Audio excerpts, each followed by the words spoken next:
Save the last Should one have for listened to me. reason.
the power to heal and the power to maim. Don't you regret that your goddess made you a killer? I only regret that the goddess didn't grant me the power to silence unwanted noises.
Let's head out.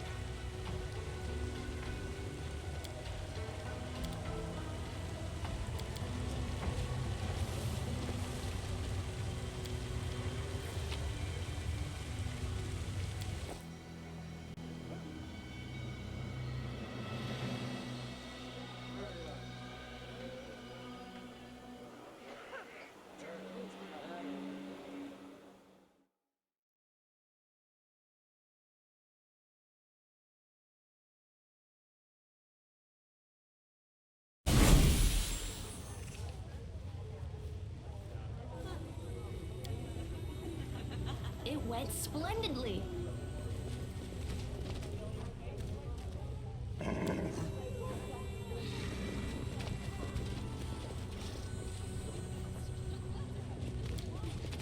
A success worthy of praise.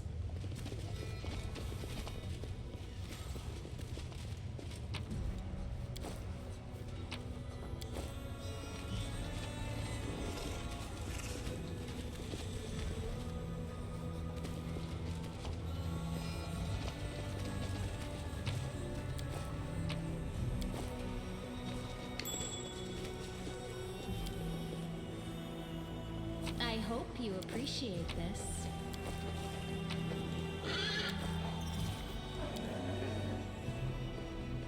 I am helpful, am I not?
Greetings. Greetings, Commander. Lady Arilu, allow me to express my deepest admiration of your work, and may I just ask... The Suture is my servant. I did not expect him to rush into the abyss after me, but I have allowed him to remain with me while I take care of some business. However, you asked what I am doing here. I bring answers. You have walked a long path, one where shadows constantly flicker at the edge of your vision, and questions multiply like flies above carrion.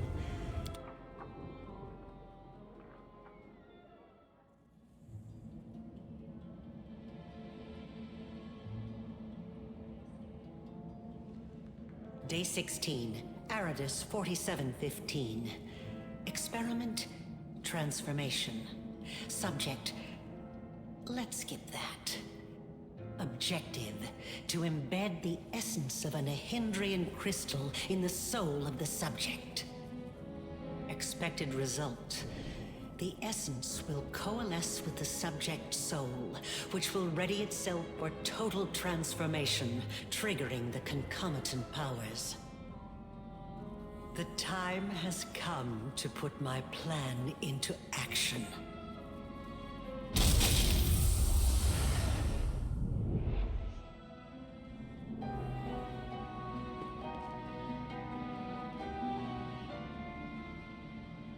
You are my creation. Your power was my gift. Now you know. You are asking the right questions, but the time has not yet come. Ah, such special memories. Remember the laboratory, do you? I told you back then. Go on, look around. See all the ones Lady Arilu worked on. Here with us is definitely the place for you.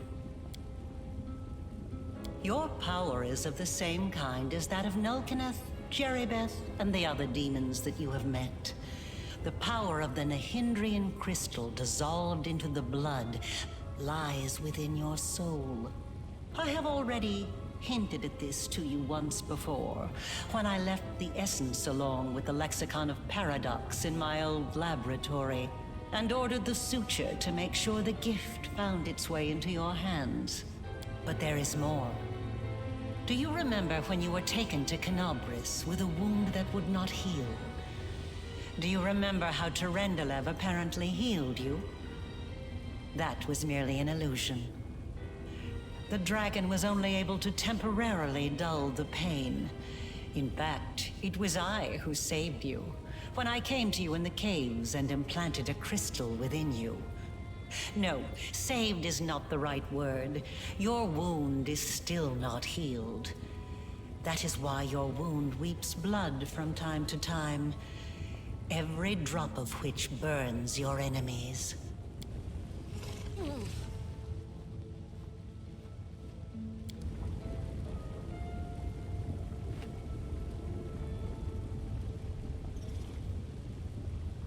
This is pure essence of Nahindrian crystal.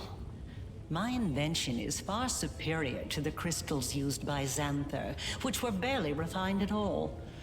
It will give you new strength, and help you to overcome the wound that still slumbers within your soul. Take it. Take it, and you will see that this is the very power that has lived in you since the Battle of Canobris. Very well, then. Ask your questions, and I will answer. It was my mistake. My failure. I failed to... The tale is too long to recount here. Your wound is a reflection of the world wound, in a way. It is very dangerous, even if you do not yet realize it. It is not a disease, but rather an abscess, which will one day burst and kill you. It cannot fully be healed until the world wound is healed. No doubt you have felt this affliction on several occasions. It awakens when you use your power. It makes you sense more strongly what mortals call the corruption of the abyss. Until the world wound is healed, you will have no peace. Like a witch in a fairy tale, I watched over you from birth. From before that, even. And I kept detailed notes. You were chosen and prepared for a special destiny. I am pleased to see that you still wear them. I enchanted them specially to protect you from danger. I am glad you found my gift useful. Aside from this, I helped you, even when you were unaware of my presence. I saved you and your unfortunate companions when you fell into the crevice in Canabras. In the Grey Garrison, it was I who distracted Minago to allow you to approach the Wardstone. And in Dresden, I appeared under the guise of Yoniel to guide you toward the Sword of Valor. And I also left you a present in my old laboratory, and told the Suture to see that you received it. I knew that sooner or later you would find your way there. That place exerts a powerful pull. They are not my masters, they are a resource. You always have to sacrifice something. I wanted you to go to the laboratory to see with your own eyes what I had been doing and what I am capable of, so it would be easier for you to accept the truth. The laboratory is the place where I prepared your ascent. And the Suture was the only one who I could trust to execute my plan and explain everything.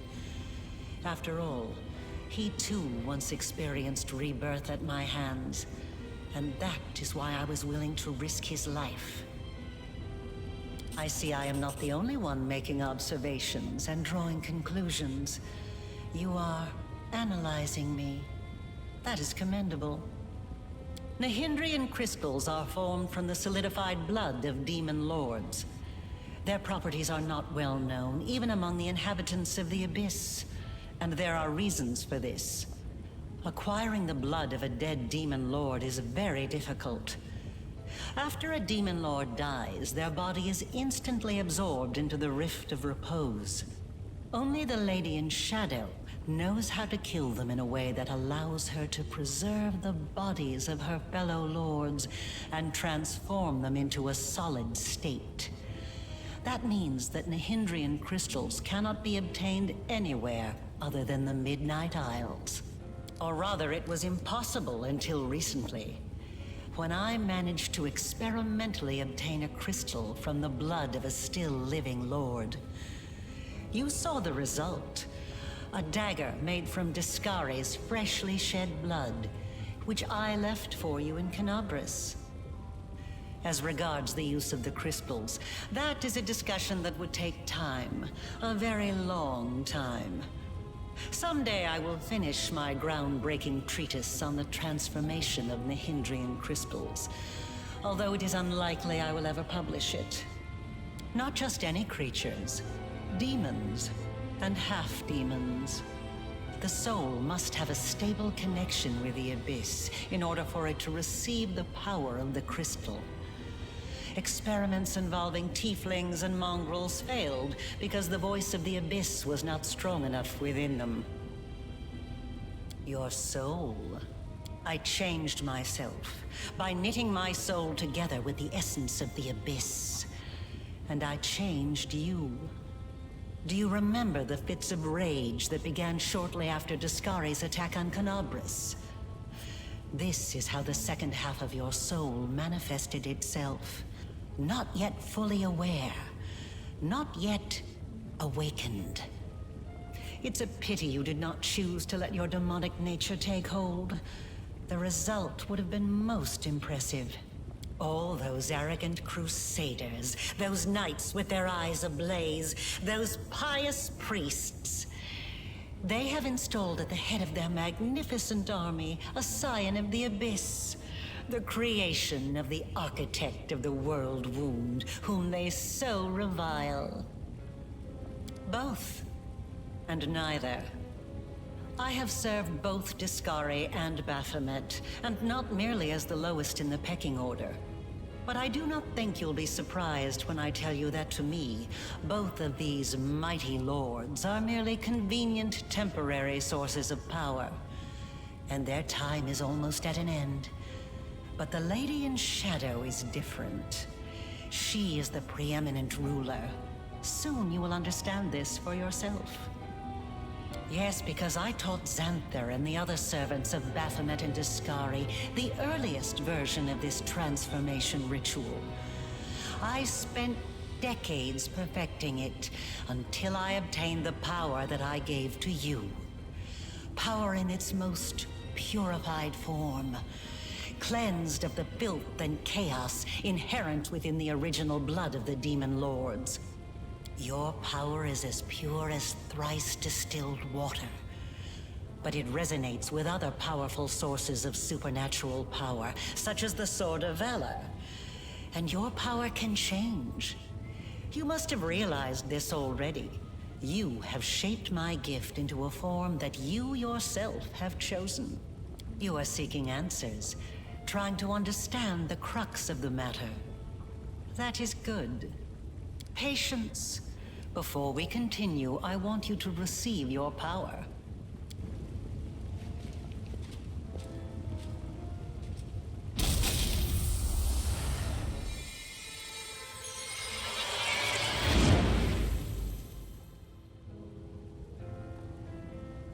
Now you know.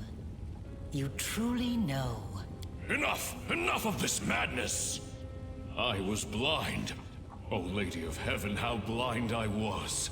I saw holiness in the half-fiend's creation. But is it truly possible? Angelic light in a creature of darkness? Am I tricking myself into thinking that I have been deceived? Forgive me, champion. I must leave you. I must collect myself. Pray. Reflect. Find me in the Nexus. I want to help you close the world wound.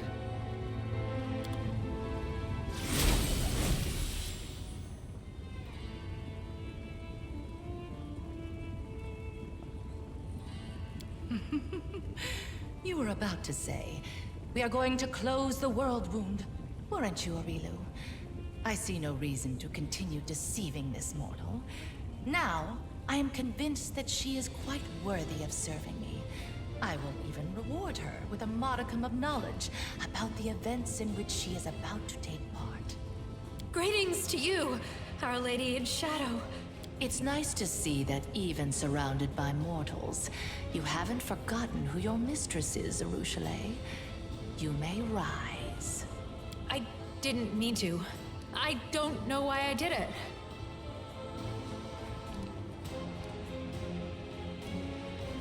Naturally. I am in the habit of observing my servants and guests while remaining unseen.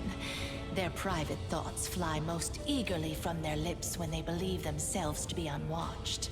And secrets exchanged in whispers are often invaluable. Such an impenetrable face you have, mortal. It hides your heart well. I have had my eye on you for a very long time. You see, it was at my behest that Lady Vorlesh imbued you with such incredible powers. But I was curious to see your worth as an individual, not as Lady Vorlesh's creation. Thus, I decided to postpone our meeting and see how you'd fare in Arueshalae, and whether or not you could win respect and power among those not so easily impressed by outstanding magical abilities. Well, you've passed my test adequately by proving that your character and your will are stronger than the Nehindrian powers Lady Vorlesh has vested in you. You are wise, my lady. However, only those who have never known or forgotten what it is like to be mortal can so easily dismiss the importance of power. To be someone whose life is fragile and can be cut short at any moment, like a candle snuffed out by a gust of wind. It is a shame your angel has left you, mortal. I would have liked to talk to him. I don't expect I will get another chance, as that celestial buffoon's days are numbered. The herald of that upstart goddess? Here. Yes, although his defenses were quite intricate. A commendable precaution on his part, as word of the hand of the inheritor descending once more into the abyss reached the echo of Deskari almost immediately. Mind you, vindictiveness and guile have always been among his best qualities. Perhaps you don't know everything about me yet, mortal. Perhaps you made the same mistake as many before you, and many who were more insightful and more powerful than you, by presuming to know what to expect from the Lady in Shadow. He is a strange creature, a bespoke creation, so to speak. Long before the world wound was opened, Deskari, that little cricket, was seeking a way to have some fun on Galarian and assert his influence there.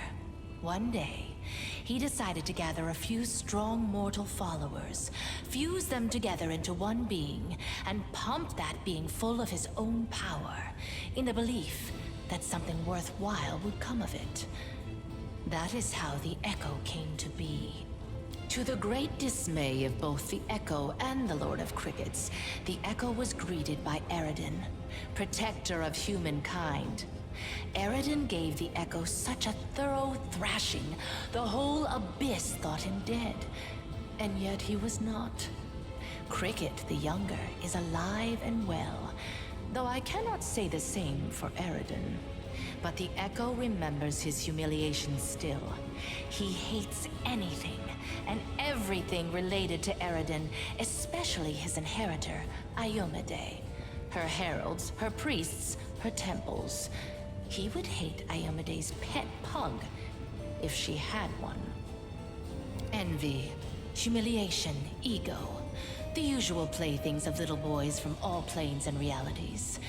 The Echo suffered more than one defeat, first at Eridan's hand, then under the onslaught of the forces of heaven. Those routes taught him to attack his enemies by stealth, boldly and often, killing and crippling anyone close to the light-bringing goddess. Now, it seems, he has decided the time has come. The Herald of Iomedae himself is in the Abyss alone, without a retinue of lesser angels. He's an interesting little bird, that angel. Before he became the Herald of Iomedae, he served Regathiel, the General of Vengeance. I've always found the fate of that Imperial Lord to be quite fascinating. Did you know that the father of the Upper Plains' top military leader was a devil from hell? Regathiel had to achieve many feats to redeem his unholy legacy in the eyes of the other Imperial Lords. But he did. A remarkable tale, is it not?